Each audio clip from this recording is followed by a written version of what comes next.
Hello दोस्तों, मेरा नाम है विकास और आप देख रहे हैं पाईफाई लर्निंग। लास्ट लेक्चर में हम सिंपल स्ट्रेस ट्रेन डिस्कस कर रहे थे, उसी में सिंपल स्ट्रेस ट्रेन में आज के लेक्चर में हम डिस्कस करेंगे स्ट्रेस टेंसर के बारे में। पहले तो जान लेते हैं कि स्ट्रेस टेंसर होता क्या है। स्ट्रेस टेंसर को यूज करते हैं किसी भी पॉइंट पे स्टेट ऑफ स्ट्रेस को डिफाइन करने के लिए। अब इसका मतलब क्या है? स्टेट ऑफ स्ट्रेस का मतलब क्या है? स्टेट ऑफ स्ट्रेस का मतलब ये होता है कि उस पॉइंट पे कितने टाइप के स्ट्रेस लग रहे हैं और कैसे लग रहे हैं, उसको डिफाइन करने के लिए हम यूज करते हैं स्ट्रेस टेंसर को। तो चलिए देखते हैं। ये हमने एक 3D कंपोनेंट ले लिया है। ये एक्स डायरेक्शन है, एक्स एक्सिस, ये वाई एक्सिस और ये जेड एक्सिस। तो इस टाइप से हमने ले लिया है। पहले हम फेस देख लेते हैं कि फेस की डायरेक्शन क्या होगी। अब देखो, ये जो प्लेन है ना, ये प्लेन, ये वाला प्लेन आपको दिख रहा होगा। इस डायरेक्शन में क्या है? वाई एक्सिस है। इस डायरेक्शन में क्या है? वाई एक्सिस है। और इस डायरेक्शन में क्या है? जेड एक्सिस है। तो एक्चुअल में ये प्लेन कौन सा है? ये है वाई जेड प्लेन। क्या है? Y Z plane. क्योंकि इस डायरेक्शन में क्या है आपके पास? वाई डायरेक्शन है। और इस डायरेक्शन में क्या है? कौन सी डायरेक्शन है? ये जेड डायरेक्शन है। तो वाई और जेड डायरेक्शन है इस प्लेन में, तो इस प्लेन को क्या कहेंगे? Y Z plane. बट जब फेस की बात करोगे तो कौन सा फेस है ये? इसको कहेंगे हम एक्स फेस। इसको क्या कहेंगे हम? X face. एक्स फेस क्यों कहेंगे? क्योंकि इस प्लेन के, इस फेस के परपेंडिकुलर कौन सा एक्सिस है? X axis. तो जो परपेंडिकुलर होता है वही आपको डायरेक्शन देता है उसकी। ये प्लेन तो हो गया Y Z plane, but direction कौन दे रहा है इसकी? एक्स डायरेक्शन दे रही है इसकी डायरेक्शन। तो एक्स फेस हो गया इसका नाम, क्योंकि एक्स एक्सिस इस प्लेन के क्या है? परपेंडिकुलर है, और जो परपेंडिकुलर एक्सिस होगा वही इसकी डायरेक्शन देगा। तो इस फेस की डायरेक्शन क्या हुई? X face. एक्स डायरेक्शन हुई तो इसको एक्स फेस बोलेंगे। सिमिलरली इस टाइप से देखेंगे, ये वाला फेस आ जाते हैं। ये वाला फेस यहां पे आपको दिख रहा होगा। इस डायरेक्शन में क्या है आपका? X axis. इस डायरेक्शन में क्या है? X axis. अगर इस डायरेक्शन में एक्स एक्सिस है और इस डायरेक्शन में क्या है? वाई एक्सिस है, तो यानी कि इसका ये जो प्लेन है कौन सा है? X Y plane. X Y plane. और ये जेड एक्सिस, इस डायरेक्शन में जेड एक्सिस आपको इस डायरेक्शन में दिख रहा होगा, 3D में है, तो इस डायरेक्शन में जो होगा इसके एग्जैक्टली परपेंडिकुलर वो जेड एक्सिस होगा। तो यानी कि इसका फेस का नाम देंगे कौन सा? जो एक्सिस इसके परपेंडिकुलर होगा। तो इसको क्या लिखेंगे हम? Z face. ये कौन सा फेस हुआ आपके पास? Z face. अब ऊपर वाले इसकी बात कर लेते हैं, थर्ड फेस की। पहले प्लेन देखेंगे। देखो, इस डायरेक्शन में कौन सा एक्सिस आ रहा है? X axis. इस डायरेक्शन में कौन सा है? X axis. और इस डायरेक्शन में कौन सा है? Z axis. इस डायरेक्शन में कौन सा है? Z axis. तो ये कौन सा हुआ? X Z plane. X Z plane हुआ तो वाई क्या होगा इसके? परपेंडिकुलर। इस प्लेन के परपेंडिकुलर कौन सा एक्सिस है? वाई एक्सिस है। तो ये कौन सा हुआ? Y face. तो ये इस टाइप से इनकी डायरेक्शन हम देंगे। अब इसमें स्टेट ऑफ स्ट्रेस जानने के लिए हम क्या करेंगे? एक छोटा सा कंपोनेंट लेंगे। सपोज कर लेते हैं यहां पर हमने एक छोटा सा पॉइंट ले लिया, पॉइंट, और 3D कंडीशन में ही पॉइंट लिया है हमने। इस टाइप से हमने एक पॉइंट ले लिया, ये 3D एक पॉइंट ले लिया, और इस पॉइंट को हम बना लेते हैं अलग से। ये क्या हुआ? 3D में इस पॉइंट को हम थोड़ा सा इनलार्ज करके यहां पर बना लेते हैं। तो ये कैसे बनेगा आपका? ये इस टाइप से हम इसको बना लेंगे।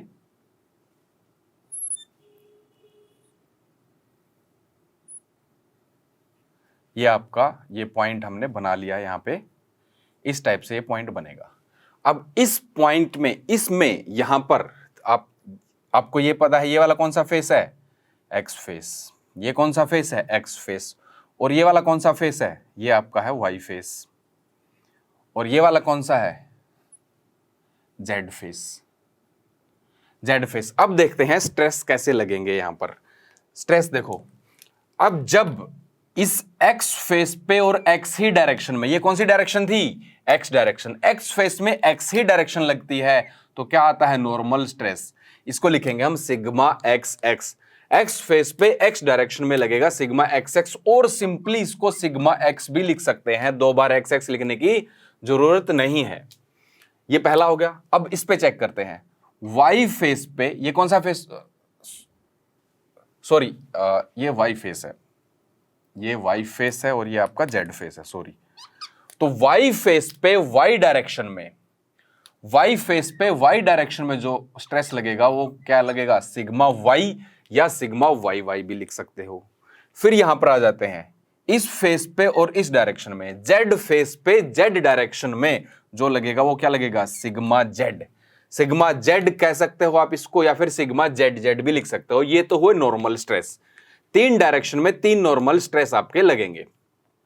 अब देखो ये एक्स फेस है, एक्स फेस पे, और अगर हम इस डायरेक्शन में चेक करें, वाई डायरेक्शन में, एक्स फेस पे वाई डायरेक्शन में जब लगेगा तो कौन सा लगेगा, शेयर स्ट्रेस। तो क्या लगेगा ये, टाउ एक्स फेस पे वाई डायरेक्शन में, टाउ एक्स वाई। और इसी फेस पे इस डायरेक्शन में, जेड डायरेक्शन में, टाउ एक्स फेस पे और जेड डायरेक्शन में, तो टाउ एक्स जेड हो जाएगा। पहला क्या देता है, फेस की डायरेक्शन, कौन सा फेस है ये, एक्स फेस। एक्स फेस पे जेड डायरेक्शन में लग रहा है तो टाउ एक्स जेड। यहां पर एक्स फेस पे ये वाई डायरेक्शन में लग रहा था तो टाउ एक्स वाई। सिंपली ऐसे ही यहां पर चलेंगे। ये कौन सा फेस है, वाई फेस। कौन सा है ये, वाई फेस।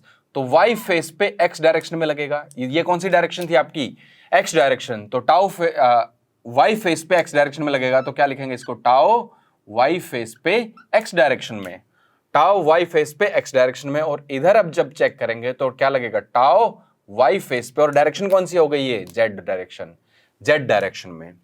अब आते हैं हम जेड फेस पे। जब जेड फेस पे आते हैं तो जेड फेस पे और एक्स डायरेक्शन में, ये कौन सी डायरेक्शन है आपकी, एक्स डायरेक्शन। तो टाउ कौन से फेस पे, जेड फेस पे, और किस डायरेक्शन में लग रहा है, एक्स फेस में। तो इसको इस टाइप से लिखेंगे। फिर इस डायरेक्शन में आ जाते हैं, टाउ जेड फेस पे, कौन सा फेस है ये, जेड फेस। जेड फेस पे और कौन सी डायरेक्शन में, वाई डायरेक्शन में। तो ये क्या हो जाएगा, tau Z Y. Z face पे वाई डायरेक्शन में लगेगा तो टाउ जेड वाई। तो इस टाइप से आप देख सकते हो यहां पर कितने टोटल स्ट्रेस हो गए। टोटल स्ट्रेस कंपोनेंट आप काउंट कर लो, 9 होंगे, 3 नॉर्मल और 6 आपके शेयर वाले। अब इसको 3D में कैसे लिखेंगे, इसी को कहते हैं state of stress eight A point. तो स्ट्रेस टेंसर इन 3D, तो इसको ऐसे लिखेंगे, सिग्मा लिख के और 3D में। इसका मतलब है स्ट्रेस टेंसर इन 3D। अभी जो हम चेक कर रहे हैं किसमें चेक कर रहे हैं, 3D, यानी कि state of stress eight A point in 3D, 3 dimension में। तो इसको ऐसे लिखेंगे, देखो सिग्मा एक्स, पहले क्या आएगा, सिग्मा एक्स, थोड़ा सा पीछे लिख लेते हैं इसको,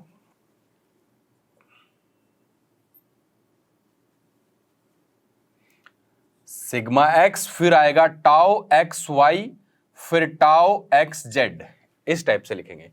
फिर आएगा tau Y Z, sigma Z, sorry sigma Y, और यहां पर आएगा टाउ वाई जेड, फिर tau Z X, tau Z Y और सिग्मा जेड। ये बनेगी आपकी स्ट्रेस टेंसर। अब जो यहां पर x दिख रहा है, x दिख रहा है, इस यहां पर x टाउ x किस, सॉरी सिग्मा x कहां पे लग रहा है, यहां पे। टाउ एक्स वाई कहां पे है, इसी फेस पे। टाउ एक्स जेड किसी फेस पे, इस फेस पे। यानी कि ये जो लाइन है, ये लाइन आपको शो कर रही है, क्या शो कर रही है, ये वाली लाइन आपको शो कर रही है, दिस इज एक्स फेस। क्या है ये, एक्स फेस। ये एक्स फेस है। ये वाली जो लाइन शो करेगी आपको क्या करेगी, ये वाई फेस पे। और ये वाली जो लाइन आपको शो करेगी, या ये क्या शो करेगी, जेड फेस पे। ये वाली लाइन आपको क्या शो करेगी, जेड फेस पे। अब ये जो कॉलम है, कॉलम किसको रिप्रेजेंट कर रहे हैं, ये कॉलम रिप्रेजेंट करेगा कौन सी डायरेक्शन को, एक्स डायरेक्शन को। आप चेक कर सकते हो सिग्मा एक्स किस डायरेक्शन में है, एक्स डायरेक्शन में। Tau Y X, sorry Y X आएगा, टाउ वाई एक्स, देखो टाउ वाई एक्स कहां पे, ये रहा। टाउ वाई एक्स की डायरेक्शन कौन सी है, एक्स डायरेक्शन में। और टाउ जेड एक्स भी किस डायरेक्शन में है, एक्स डायरेक्शन में। तो मतलब ये कॉलम किसको रिप्रेजेंट कर रहा है, एक्स डायरेक्शन को। ऐसे ही ये वाला कॉलम किसको रिप्रेजेंट करेगा, वाई डायरेक्शन को। ये वाला कॉलम किसको रिप्रेजेंट करेगा, वाई डायरेक्शन को। आप चेक कर सकते हैं, tau x y, tau x y, देखो किस डायरेक्शन में है ये, वाई डायरेक्शन में। फिर नीचे सिग्मा वाई किस में है, वाई डायरेक्शन में। टाउ जेड वाई, देखो ये रहा, टाउ जेड वाई किस में है, वाई डायरेक्शन में। ऐसे ही ये वाला कौन सा होगा, जेड डायरेक्शन। तो जेड डायरेक्शन में चेक कर सकते हो आप, टाउ एक्स जेड देखो किस में है, जेड डायरेक्शन में। Y z, tau Y z, tau Y z ये रहा, टाउ वाई जेड भी किस डायरेक्शन में है, जेड डायरेक्शन में, और सिग्मा जेड ये रहा, सिग्मा जेड क्या है, जेड डायरेक्शन में। तो इस टाइप से जो कॉलम है वो आपको डायरेक्शन शो कर रहे हैं कि x direction, y direction and z direction. और जो ये रोज है, रोज आपको क्या दिखा रही है, फेस, कि ये एक्स फेस पे है, ये वाई फेस पे है और ये जेड फेस पे है। तो इस टाइप से हम स्टेट ऑफ स्ट्रेस लिख सकते हैं 3D में। अब यहां पर एक चीज, इसको जब एनालिसिस करते हैं तो इसमें आता है कि टाउ एक्स वाई जो आता है वो minus of tau Y x के इक्वल आता है। और जो माइनस है वो सिर्फ डायरेक्शन शो कर रहा है। डायरेक्शन कैसे शो कर रहा है वो आपको बताएंगे जब हम 2D में पढ़ेंगे। तो डायरेक्शन, क्योंकि इसकी डायरेक्शन तो अलग है और इसकी डायरेक्शन अलग है, तो फिर माइनस का मतलब क्या है वो हम बाद में डिस्कस करेंगे, किसमें, जब हम 2D में पढ़ेंगे। तो ये कह सकते हैं tau x y and tau Y x का मैग्नीट्यूड सेम होगा, tau x y and tau Y x का मैग्नीट्यूड सेम होगा। ऐसे ही tau Z x is equal to minus of tau x z, और तीसरा आएगा tau of z y equal to minus of tau Y z. इस type से देखो एक्स वाई और यहां पर वाई एक्स, एक्स जेड यहां पर जेड एक्स, यहां पर एक्स जेड, बस रिवर्स हो गई है। यानी कि जो फेस था वो डायरेक्शन बन गया है और जो डायरेक्शन थी वो फेस बन गया है। इनको बोलते हैं हम कॉम्प्लीमेंट्री शियर स्ट्रेसेस। जैसे tau x y and tau Y x को क्या बोलेंगे, कॉम्प्लीमेंट्री शियर स्ट्रेसेस। क्या बोलेंगे इसको, कॉम्प्लीमेंट्री शियर स्ट्रेसेस। तो कॉम्प्लीमेंट्री शियर स्ट्रेसेस जो होते हैं वो इक्वल एंड ऑपोजिट होते हैं। कॉम्प्लीमेंट्री शियर स्ट्रेसेस क्या होते हैं, इक्वल एंड ऑपोजिट होते हैं। बट स्ट्रेस टेंसर में जब लिखोगे तो आप इसमें नेगेटिव नहीं लगाओगे। नेगेटिव का मतलब जो है वो मैं आपको बाद में बताऊंगा। तो स्ट्रेस टेंसर जब लिखते हैं तो इसमें नेगेटिव नहीं लगाते हैं। तो यानी कि हम यहां पर जो स्ट्रेस टेंसर हमने लिखा है, अगर इसी स्ट्रेस टेंसर को हम फिर से लिखना चाहें तो सिग्मा इन 3D को इस टाइप से लिखा जा सकता है। सिग्मा एक्स की जगह सिग्मा एक्स ही रहेगा, टाउ एक्स वाई को टाउ एक्स वाई ही रहने देते हैं, और इसको टाउ एक्स जेड को टाउ एक्स जेड ही रहने देते हैं। अब यहां पर टाउ वाई एक्स को हम टाउ एक्स वाई भी लिख सकते हैं, क्योंकि टाउ वाई एक्स किसके इक्वल है, सॉरी टाउ एक्स वाई किसके इक्वल है, टाउ ऑफ वाई एक्स। तो यहां पर वाई एक्स को क्या लिख सकते हैं, टाउ एक्स वाई, यहां पर सिग्मा वाई है, और यहां पर क्या है, टाउ वाई जेड को टाउ वाई जेड ही लिखने देते हैं। अब इसके बाद जो थर्ड लाइन आएगी, देखो टाउ एक्स जेड है, टाउ और tau x Z, Z X, tau Z x किसके इक्वल है, टाउ एक्स जेड के इक्वल। तो यहां पर क्या लिख लेते हैं, tau x Z. Tau Z x की जगह पे एक्स जेड लिख लेते हैं, और यहां पर टाउ जेड वाई की जगह पे क्या लिख लेते हैं, y z, tau Y z. और उसके बाद जो नेक्स्ट एक टर्म बची सिग्मा जेड। अब बस सिंपली देखो कि ये और ये दोनों स्ट्रेस इक्वल है, ये और दोनों क्या है, टाउ एक्स वाई है, यहां भी टाउ एक्स वाई है, और ये वाला इसके इक्वल है, ये टाउ एक्स जेड है, यहां भी टाउ एक्स जेड है, और टाउ वाई जेड जो है इसके इक्वल है, टाउ वाई जेड और टाउ वाई जेड। यहां पर जब स्ट्रेस टेंसर लिखेंगे तो डायरेक्शन नहीं लिखेंगे, ठीक है। और ये वाले स्ट्रेस जो होंगे, ये इसके साथ, ये इसके साथ, ये वाला इसके साथ और ये वाला इसके साथ, इनको पेयर्स को क्या कहेंगे, कॉम्प्लीमेंट्री शियर स्ट्रेसेस। और कॉम्प्लीमेंट्री शियर स्ट्रेसेस आपके इक्वल एंड ऑपोजिट होंगे, तो वो हमने पुट कर दिया। अब आप चेक कर सकते हो कि आपने अगर मैट्रिक्स का आपको थोड़ा सा ज्ञान है, अगर मैट्रिक्स आपको आता है तो सिंपल थोड़ी सी भी नॉलेज है तो आपको पता होगा कि एक सिमेट्रिक मैट्रिक्स होती है। क्या होती है, सिमेट्रिक मैट्रिक्स। और ये वाला क्या लेते हैं हम, डायगोनल, इसको क्या लेते हैं हम, डायगोनल।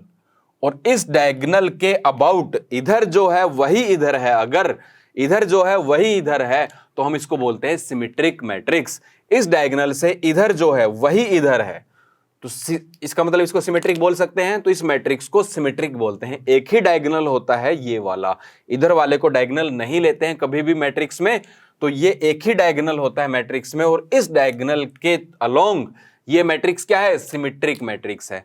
तो यानी कि जो स्ट्रेस टेंसर होता है वो सिमेट्रिक होता है अबाउट इट्स डायगोनल। इसके डायगोनल के अबाउट क्या होता है, ये सिमेट्रिक होता है। ठीक है, अब ये चीज आपको समझ में आई कि सिमेट्रिक होता है। अब एक और पॉइंट डिस्कस करते हैं इसमें। नेक्स्ट पॉइंट क्या है, देखो स्टेट ऑफ स्ट्रेस को 3D में अगर हमें लिखना है तो टोटल स्ट्रेस कंपोनेंट हमें कितने चाहिए, 1 2 3 4 5 6 7 8 9। Total stress component in a stress tensor in 3D are 9। Total 9 component है स्ट्रेस टेंसर में। 3D के लिए कितने कंपोनेंट है, 9 कंपोनेंट है। उसमें से अगर 6 की वैल्यू हमें पता चल जाए, उसमें से अगर 6 की वैल्यू पता चल जाए तो सारे लिख सकते हैं, हम सभी लिख सकते हैं कि नहीं लिख सकते। 6 की वैल्यू देखो, एग्जांपल ले लेते हैं। फॉर एग्जांपल एक स्ट्रेस टेंसर दिया हुआ है हमें यहां पर, और उसमें सबकी वैल्यू नहीं गिवन है। कितनी वैल्यू गिवन है, यहां पर सपोज करो 5 है, यहां पर 40 है, यहां पर 30 है, यहां पर 7 है, यहां पर 20 है, और यहां पर सपोज करो 50 है। बस इतने ही गिवन है, यहां पे यहां पे यहां पे, ये गिवन नहीं है। तो टोटल कितने गिवन है आपको, 6 गिवन है। देखो 1 2 3 4 5 एंड 6 गिवन है। अगर 6 आपको गिवन है, कौन कौन से, 3 नॉर्मल वाले डायगोनल वाले और 3 कोई भी ऊपर वाले या नीचे वाले। अगर 6 आपको गिवन है तो बाकी 3 आप अपने आप लिख सकते हो, क्योंकि आपको पता है ये 40 है तो यहां भी 40 आएगा, ये कोने में 30 है तो इस कोने में भी 30 आएगा, और ये 20 है तो यहां भी क्या आएगा, 20 आएगा। बाकी 3 को आप अपने आप लिख सकते हो। यानी कि अगर इन तीनों को छोड़ दें तो कितने कंपोनेंट हुए, 6 कंपोनेंट। तो इन 6 को बोलेंगे हम independent component. Number of independent component कितने हुए, 6। इंडिपेंडेंट कंपोनेंट का मतलब क्या है कि 6 की अगर वैल्यू पता चल जाए तो बाकी 3 की भी वैल्यू पता चल जाएगी। लेकिन अगर 6 से कम की वैल्यू पता है, मान लो ये नहीं पता है, तो इसकी वैल्यू हम कहीं से नहीं पता कर सकते, क्योंकि ये होनी ही होनी चाहिए आपके पास। यानी कि 6 इंडिपेंडेंट हुए और 3 डिपेंड हुए। 3 किन पे डिपेंड कर रहे हैं, बाकी इधर वाले जो 3 है इन पे डिपेंड कर रहे हैं। 3 डिपेंडेंट कंपोनेंट है, या अगर ये नीचे वाले पता है तो ऊपर वाले 3 किस पे डिपेंड होंगे, नीचे वालों पे।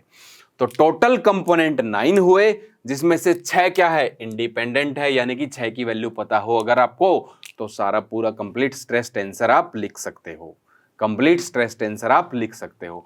तो ये हुआ आपका स्ट्रेस टेंसर के बारे में, थोड़ा सा हमने डिस्कस कर लिया। अब यहां पर इस टाइप के क्वेश्चन भी आ जाते हैं। ये आपको स्ट्रेस टेंसर दे देंगे, पूछ लेंगे टाउ एक्स वाई की वैल्यू कितनी है। तो डायरेक्टली अगर आपको ये पता है कि ये वाला कंपोनेंट टाउ एक्स वाई है तो आप डायरेक्टली लिख सकते हो कि टाउ एक्स वाई की वैल्यू कितनी है, 40 है। तो ऑब्जेक्टिव क्वेश्चन में इस टाइप से ही आते हैं कि टाउ एक्स वाई की वैल्यू कितनी है, और आपको ऑप्शन में दे देंगे 40 दे देंगे, 7 दे देंगे, 20 दे देंगे, 50 दे देंगे, और आपसे पूछेंगे टाउ एक्स वाई की वैल्यू कौन सी है। तो टाउ एक्स वाई की वैल्यू कौन सी है, 40। या टाउ वाई एक्स की वैल्यू कितनी है, टाउ वाई एक्स भी 40 है। इस टाइप से क्वेश्चन पूछे जाते हैं। तो ये आपने स्ट्रेस टेंसर के बारे में पढ़ा, और ये स्ट्रेस टेंसर हमने 3D में पढ़ा। अभी स्ट्रेस टेंसर को इसको 2D में भी चेक कर लेते हैं कि 2D में कैसे होगा। अब देखते हैं स्ट्रेस टेंसर को हम 2D में कैसे रिप्रेजेंट करेंगे, कैसे इसका डायग्राम बनेगा और कैसे इसका स्ट्रेस टेंसर आएगा। तो 2D में क्या था, देखो जैसे 3 आपके म्यूचुअल परपेंडिकुलर प्लेन थे। कौन सा, x Y plane, y Z plane और जेड एक्स प्लेन। उसमें से सिर्फ एक ही प्लेन ले लेते हैं, उसी को कहेंगे हम प्लेन, उसको प्लेन स्ट्रेस प्रॉब्लम या 2D प्रॉब्लम भी कह सकते हैं। तो एक प्लेन बना लेते हैं हम। कौन सा प्लेन बना लेते हैं, एक ही प्लेन बना लेते हैं इस टाइप से। कौन सा प्लेन था, x Y plane. X Y plane को कौन सा लिखते हैं हम, जेड फेस। क्या लिखते हैं हम, z face. X Y plane कौन सा होता है, जेड फेस। अब इसके ऊपर यहां पर इस डायरेक्शन में देखो, ये जो एक इस यहां पर एक फेस होगा, इस फेस को कहेंगे हम एक्स फेस। एक्चुअल में ये पॉजिटिव एक्स फेस है, और इस डायरेक्शन यहां पर जो होगा, ये जो फेस होगा, ये होगा नेगेटिव एक्स फेस। ये कौन सा होगा, नेगेटिव एक्स फेस। ऐसे ही यहां पर एक फेस होगा, इसको बोलेंगे पॉजिटिव वाई फेस। इसको क्या बोलेंगे, पॉजिटिव वाई फेस। और जो यहां पर फेस होगा उसको बोलेंगे नेगेटिव वाई फेस। तो जेड डायरेक्शन में कोई भी स्ट्रेस नहीं है, जेड डायरेक्शन में कोई भी स्ट्रेस नहीं है। यहां पर स्ट्रेस लग रहे होंगे, तो यहां पर जो स्ट्रेसेस आएंगे, देखो पहले तो यहां पर लिख लेते हैं हम इस डायरेक्शन में एक स्ट्रेस लग रहा होगा इस फेस पे, एक्स फेस पे, तो ये सिग्मा एक्स लगेगा। इस डायरेक्शन में भी सिग्मा एक्स, यहां पर सिग्मा वाई, यहां पर सिग्मा वाई। तो एक तो लगता नहीं है, दोनों लगेंगे। इसको ऐसे खींचा जाएगा तभी स्ट्रेस प्रोड्यूस होगा, और इसको ऐसे खींचा जाएगा तभी स्ट्रेस प्रोड्यूस होगा। तो sigma x and sigma y लग रहे होंगे एक्स एंड वाई डायरेक्शन में, क्योंकि ये डायरेक्शन कौन सी है आपके पास इस टाइप से, ये एक्स डायरेक्शन और ये वाई डायरेक्शन और इधर जेड डायरेक्शन। अब जेड डायरेक्शन में कोई भी स्ट्रेस नहीं लग रहा है, बट यहां पर देखो, यहां पर इस जगह पे क्या लगेगा, एक शेयर स्ट्रेस लगेगा। कौन सा लगेगा, एक्स फेस पे वाई डायरेक्शन में। ये कौन सा फेस है, यहां पर एक्स फेस है, तो एक्स फेस पे वाई डायरेक्शन में, ये फेस वाई फेस है, तो यहां पर लगेगा टाउ वाई फेस पे एक्स डायरेक्शन में, वाई फेस पे एक्स डायरेक्शन में। अब यहां पर नीचे देखो, यहां पर टाउ कौन सा फेस है, ये वाई फेस पे, और किस डायरेक्शन में लग रहा है, एक्स डायरेक्शन में। अब नेगेटिव वाई फेस पे और नेगेटिव वाई डायरेक्शन में, सॉरी नेगेटिव वाई फेस पे और नेगेटिव एक्स डायरेक्शन में, नेगेटिव वाई फेस पे और नेगेटिव एक्स डायरेक्शन में, तो इसलिए पॉजिटिव हो जाएगा, तो टाउ वाई एक्स ही आएगा। ये नेगेटिव नहीं आएगा, क्यों नहीं आएगा, क्योंकि दो बार नेगेटिव हो गया। नेगेटिव फेस और negative direction, negative y and negative x, तो क्या हो जाएगा, ये पॉजिटिव हो जाएगा। ऐसे ही यहां पर जो लगेगा वो लगेगा टाउ, ये कौन सा फेस है, एक्स फेस और वाई डायरेक्शन, तो नेगेटिव वाई डायरेक्शन में और नेगेटिव एक्स फेस पे, नेगेटिव एक्स फेस पे नेगेटिव वाई डायरेक्शन में नेगेटिव और नेगेटिव पॉजिटिव हो जाएंगे, तो टाउ एक्स वाई इस टाइप से यहां पर लगेगा। ओके, अब यहां पर जो मैंने आपको एक चीज बताई थी पिछले टॉपिक में, मैंने आपसे कहा था कि इसको टाउ एक्स वाई को minus of tau Y x के इक्वल क्यों लिखते हैं, वो देखते हैं। देखो टाउ एक्स वाई इसको फेस को कैसे रोटेट करने की कोशिश कर रहा है। देखो tau x y and tau x y, ये क्या बन गए, कपल बन गया एक, और कपल बन गया तो इसको रोटेट करने की कोशिश कर रहा है। किस डायरेक्शन में, एंटी क्लॉकवाइज डायरेक्शन में। टाउ एक्स वाई किस डायरेक्शन में रोटेट कर रहा है, tends to rotate in y direction, tends to rotate in anti-clockwise direction। ये इसको टाउ एक्स वाई कपल बन गया है कि ये इसको एंटी क्लॉकवाइज डायरेक्शन में रोटेट करने की कोशिश कर रहा है। और टाउ वाई एक्स देखो, एक यहां पे एक यहां पे, ये टाउ वाई एक्स जो है इसको इस डायरेक्शन में रोटेट करने की कोशिश कर रहे हैं। तो टाउ वाई एक्स जो है वो tends to rotate in clockwise direction. कौन सी डायरेक्शन में रोटेट करने की कोशिश कर रहे हैं, क्लॉकवाइज डायरेक्शन। ये डायरेक्शन कौन सी होगी, क्लॉकवाइज डायरेक्शन। तो ये इसको क्लॉकवाइज डायरेक्शन में रोटेट करने की कोशिश कर रहे हैं, और टाउ एक्स वाई इसको एंटी क्लॉकवाइज डायरेक्शन में रोटेट करने की कोशिश कर रहा है। तो ये दोनों डायरेक्शन अलग अलग डायरेक्शन में रोटेट करने की कोशिश कर रहे हैं, इसीलिए टाउ एक्स वाई को opposite to tau Y x लिखा जाता है, कि टाउ एक्स वाई जो है वो negative of tau Y x के इक्वल है। यही रीजन है, लेकिन मैग्नीट्यूड क्या रहता है इसका, सेम रहता है, मैग्नीट्यूड सेम रहता है। तो देखो जो जिसमें भी जेड आता है ना, वो सारे के सारे स्ट्रेसेस जीरो हो गए। यहां पे कहीं भी जेड नहीं आ रहा है, कहीं भी जेड फेस है लेकिन किसी भी स्ट्रेस में जेड नहीं आ रहा है, सिग्मा जेड भी यहां पर नहीं लगेगा, क्योंकि जेड डायरेक्शन में कोई स्ट्रेस नहीं लग रहा है। तो जेड सारे के सारे जेड वाले जीरो हो गए, तो यानी कि सिग्मा जेड की वैल्यू, टाउ एक्स जेड की वैल्यू, टाउ जेड एक्स की वैल्यू, टाउ वाई जेड की वैल्यू और टाउ जेड वाई की वैल्यू, सबकी वैल्यू जीरो हो गई। तो सिग्मा इन 2D आप लिखोगे जब, तो ये क्या आएगा, सिर्फ चार ही स्ट्रेस आएंगे, sigma x, tau x y, tau Y x and sigma y. बस यही चार स्ट्रेस आएंगे। ये हुई आपकी state of stress in 2 dimension. 2 dimension में आपके चार स्ट्रेस लग रहे हैं, tau x y, tau Y x, दो ये हो गए, और दूसरा एक sigma x and sigma y, दो ये हो गए, तो चार हो गए। दो नॉर्मल है जिसमें से दो शेयर है, और tau x y and tau Y x equal होंगे, तो इसलिए ये अगर नहीं भी पता है तो भी हमें पता चल जाएगा, यानी कि टोटल स्ट्रेस कंपोनेंट यहां पर 4 होंगे, इस स्ट्रेस टेंसर में 4 टोटल कंपोनेंट होंगे और 3 इंडिपेंडेंट होंगे। अगर 3 की वैल्यू पता है तो चौथे की अपने आप पता चल जाएगी। तो टाउ एक्स वाई, अगर टाउ वाई एक्स की वैल्यू नहीं गिवन है तो टाउ वाई एक्स की वैल्यू आप डायरेक्टली ले सकते हो, this is equal to tau x y. तो स्टेट ऑफ स्ट्रेस को डिफाइन करने के लिए टोटल 4 कंपोनेंट चाहिए 2D में, और इंडिपेंडेंट कितने हैं, जिसमें से 3 इंडिपेंडेंट है।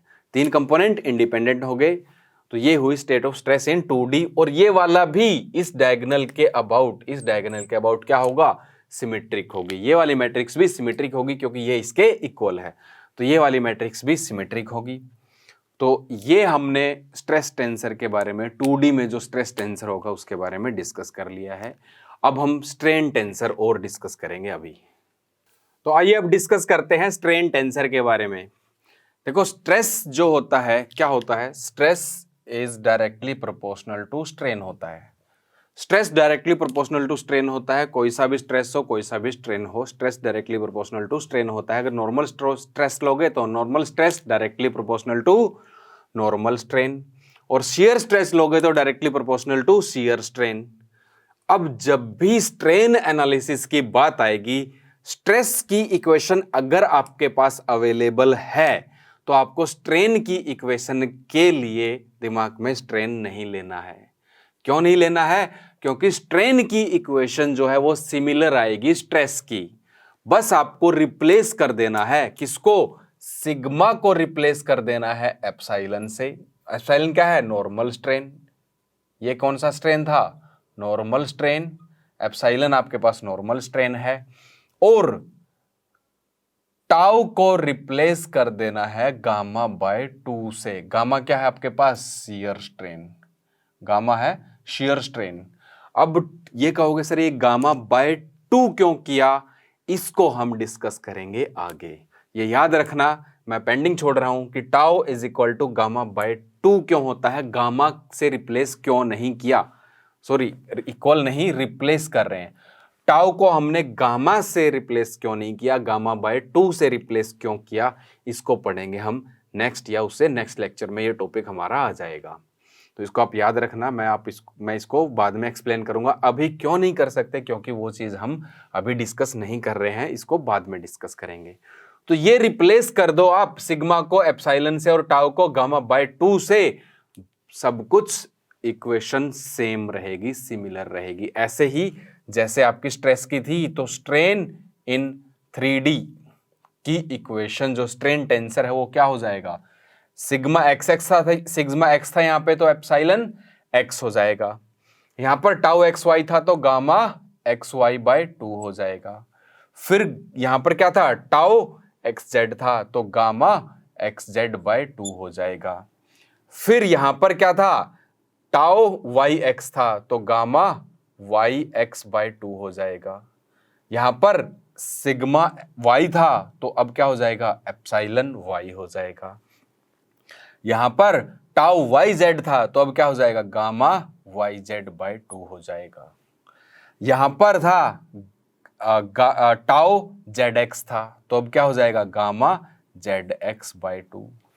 यहां पर था टाउ जेड वाई था तो अब क्या हो जाएगा, गामा जेड वाई बाय 2। और यहां पर था सिग्मा जेड तो अब क्या हो जाएगा, एप्सिलॉन जेड। तो ये हो गई state of strain in 3D। ये हो गया आपके पास state of strain in 3D। और सेम टाइप से जैसे स्ट्रेस टेंसर था वैसे ही स्ट्रेन टेंसर भी सिमेट्रिक होगा अबाउट इट्स डायगोनल। ये इसके इक्वल होगा, ये इसके इक्वल होगा और ये इसके इक्वल होगा। सारी कंडीशन सेम रहेगी आपकी कि ये भी सिमेट्रिक है और ये इसके इक्वल है और ये इसके इक्वल है और ये इसके इक्वल है। ये दोनों ये सब इक्वल आएंगे।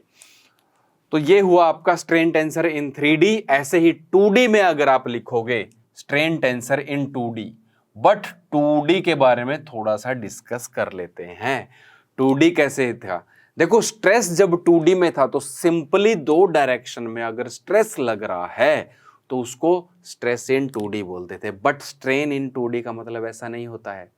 स्ट्रेन तो आपने देखा था कैसे, स्ट्रेन अगर आप चेक करोगे तो अगर आप यहां पर ये वाला आपके पास एलिमेंट है और इस डायरेक्शन में सिर्फ एक ही डायरेक्शन में स्ट्रेस लगा रहे हो, एक ही डायरेक्शन में स्ट्रेस लगा रहे हो तो बाकी दो डायरेक्शन में भी स्ट्रेन आएगा, स्ट्रेन तीनों डायरेक्शन में आएगा।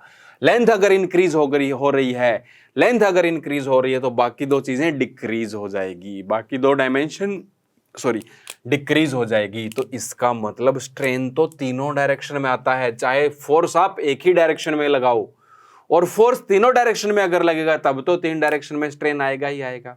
फिर स्ट्रेन इन 2D का मतलब क्या है? देखो स्ट्रेन इन 2D का मतलब आपको समझा देते हैं कि अगर एक डायमेंशन बाकी दो डायमेंशन से बहुत छोटी हो, अगर एक डायमेंशन बाकी दो डायमेंशन से बहुत छोटी हो, मतलब इस टाइप से, अगर ये बिल्कुल थिकनेस इसकी बहुत कम कर लो और बाकी दो डायमेंशन आप इसकी बड़ी कर लो, तो जो थिन प्लेट है, इस 2D का एग्जांपल आएगा थिन प्लेट।